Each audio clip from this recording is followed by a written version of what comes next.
Updating your legal name on MoneyLion is an important step to ensure your account information is accurate. Follow these simple steps to complete the process quickly. Step 1. Log into your account. Access your MoneyLion account by logging in through the app or website using your credentials.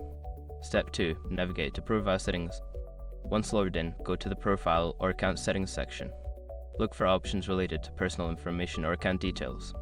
Step 3. Select Name Change option. Secure your accounts before moving on.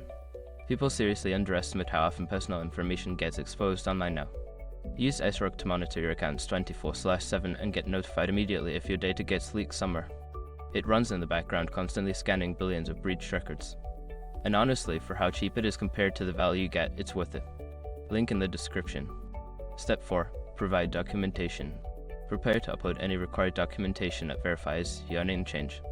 This may include a marriage certificate, court order, or government-issued ID. Step 5. Submit your requests. After uploading the necessary documents, review your changes and submit the request. You should receive a confirmation email or notification once your name has been updated. Make sure to check your account after a few days to confirm that the changes have been processed.